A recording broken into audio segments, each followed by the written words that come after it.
Our background, well, firstly, the population of New Zealand Maori is 600,000 people and a population of 4 million people. So we make up about 15% of the population. So we're a reasonably large in number, and we're pretty active in politics. We've got about 24 Maori as parliamentarians in our parliament. So we have a political voice, a reasonably strong political voice. But in terms of our history, it's very similar to Canadian history. Maori existed in their realm as oral traditions, as did the First Nations people here. Then, of course, with the coming of British colonies, we were colonised, and the impacts of colonisation have left a similar footprint. Issues today that we have, high social pathologies, high health, unemployment, all those sorts of things. But over the last 30 years in particular, we've moved pretty positively to find solutions to that. So now Māori have a very strong position in the economy of our country. Although it'll take several generations, as it will here, to see the benefits of those changes. No, that's a fundamental difference between New Zealand and Canada. Māori weren't put on reserves, we were mainstreamed. We're a very small country, so I guess there's not that much territory to reserve us on. We're very tribal, but as I said, we were mainstreamed. And what that meant is that we became very quickly tuned to the system. And I think in New Zealand we can positively claim we've got more lawyers per head of population than mainstream have.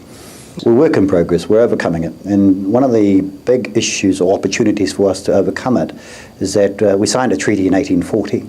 It's taken 130 odd years to realise the intent of that treaty, and over the last 30 years our government has worked with Māori populations to reconcile the treaty, to honour it, to rectify breaches, and for example, where there are breaches recognised now, we have a system that will either give back cash as a recompense for that, or land, or shared ownership in things like rivers and lakes and so forth.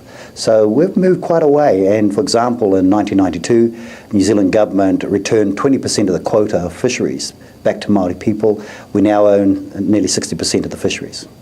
You know, everything in our tradition was collectively owned, and so basically that's the system we apply today for return of any assets.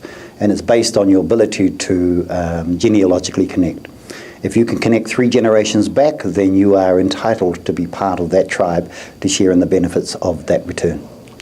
No, they're subject to New Zealand law on the grand scale of things, but internally the consultative mechanisms that the tribes use is for them to validate.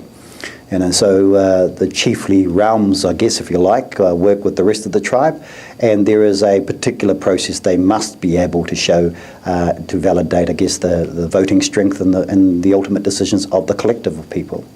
We're still obviously governed by the Westminster system, but within tribes we elect our leaders, and they don't necessarily need to come from the blue bloodline.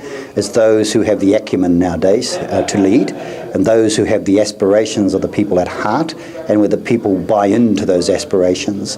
And that is the governing system they meet. We have elected members into particular councils, if you like, and they deal with the economic issues, social issues on our behalf. I think that we do hold them to account perhaps a little better than here. And that may well come from the fact that we're a small country, we speak one language, and we are able to come together quickly, quicker, to deal with wider issues as a collective, and then we can split as individual groups as and when the situation determines. If I put it in the New Zealand context, and hopefully there's a lesson learned in the Canadian context, is the fact that allowing people to reconnect with their traditions and culture is fundamental, because it basically speaks to who they are. First and foremost, from a Māori position, I am Māori, but I also have tribal existence and I have genealogies of origin that connect me to the land, the people and the place. It's very, very important. Take that away and I feel I'm lost, right?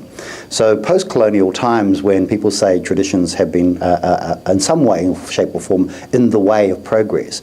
In fact, I think we've regressed in a sense that unless we enable and empower people to appreciate who they are and enable them through different mechanisms to establish that, we're going to be continually building our houses on shifting sand, because you basically have disempowered people by virtue of that sort of non-entity, if you like.